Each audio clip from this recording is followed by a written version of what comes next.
Margaret was a student at Smith College. She was a senior. She was getting ready to graduate the following week. She was in her room and she had called her dad that morning.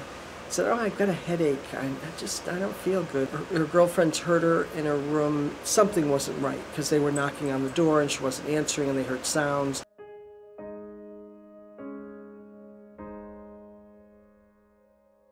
There were issues with the neurologist about her consciousness.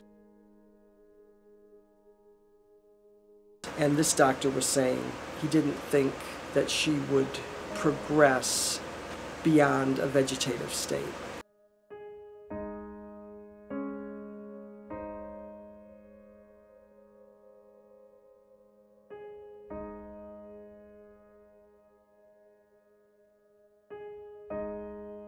There was a study looking at people who had traumatic brain injury who were diagnosed as being vegetative, and 41% of them ended up being in the minimally conscious state. And the decision points are very early. Your life is turned upside down in an instant. A week before you graduate in college, something happens and you have to make a choice.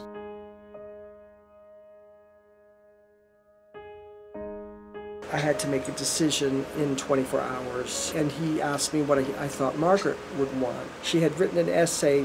She talked in the paper about what she had learned. Euthanizing an animal isn't the first choice, it's the last choice. So I gave this paper to the doctor and I said, if my daughter feels this way about animals, how could I do otherwise than what she would do with a cat or a dog? I think the system tends to prompt premature choices because they've lost consciousness, and this is a very important point. In most medical contexts, the loss of consciousness becomes the trigger that leads surrogates or family members to make choices. That loss of consciousness could be the end. It could be the move towards death or brain death, or it could be the first step towards recovery.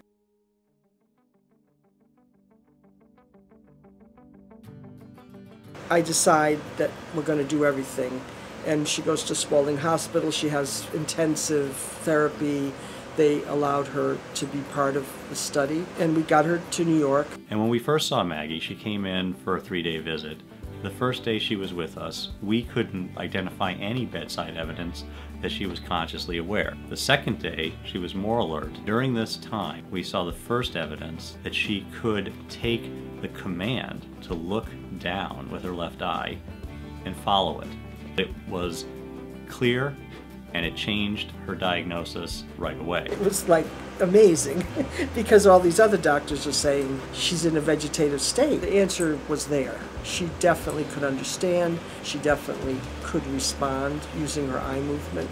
And he asked her, "Can you see your mother?" And she said yes. And it was an amazing moment. I'm Dan Basher, founder and executive director of the Speak Your Mind Foundation. We create personalized and affordable assistive technologies to help people with a variety of neurological conditions and diseases, such as stroke, spinal cord injury, ALS, traumatic brain injury, cerebral palsy, and a variety of other conditions that just limit someone's ability to communicate. Her mom found every brain-computer interface available for her, and we've seen progress. But it wasn't until the Speak Your Mind Foundation put together this low-cost, highly accurate camera to put on her left eye that we've seen any real change in her. And all of us, everybody on our team, was stunned when she was able to take that camera and do 90 downward eye movements in 3 minutes. So why are we doing this? Why would a group of engineers and developers come together to build technology for people with disabilities? The reason is because they deserve it, because Maggie deserves it, because Nancy deserves it. Maggie has the right to communicate just as much as you or I would. We can put a pair of glasses on Maggie's face that can enable her to interact with the world. Why wouldn't we do that? Dan started to Speak Your Mind.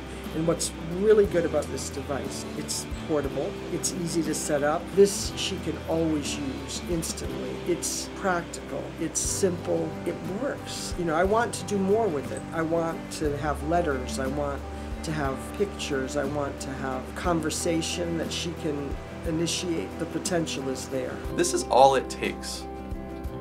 A pair of cheap hipster glasses that we picked up at the store, a webcam from Radio Shack, and creating a piece of software that can use that piece of technology. So let's say you were thinking about donating $30 to the campaign. You know what? You just bought Maggie an eye tracker. Let's say you wanted to give $60. You just bought 2 different devices for 2 people. The alternative on the market today is $15,000. This is $30. It doesn't have all the bells and whistles the other one does. It may not have all the features, but you know what it can do better than that other device? It can help Maggie to communicate. And it can certainly help a lot of other people just like Maggie to communicate as well. Probably what will most address this population are the affordable, accessible interventions of the sort that are being developed by Speak Your Mind. And I think that's really the only way to go, because we're talking about 200,000 people who are potentially going to be helped by this. You know, our resources in this period of fiscal scarcity. This is a very cost-effective way of reaching these patients. Right now, Speak Your Mind is at a very exciting time. We've built a series of prototypes like the glasses that you saw Maggie wearing. We've built other types of devices too that can leverage whatever abilities that individual has. But now we need your help.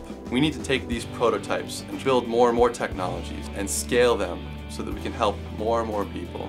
We need your help so that we can broaden our impact. And with your support, we can then take those technologies and adapt them to create a solution that meets that person's needs. Put yourself in Maggie's position. Put yourself in her shoes and think about what it would be like to not be able to tell your mom that you love her, and just let it settle in just for a minute. Your support is going to enable many, many others like Maggie to communicate effectively, to express their personalities, to control their environment, and to speak their minds. One more time, just give us another yes. Yep. Yes. Excellent. Perfect. Wow. All right.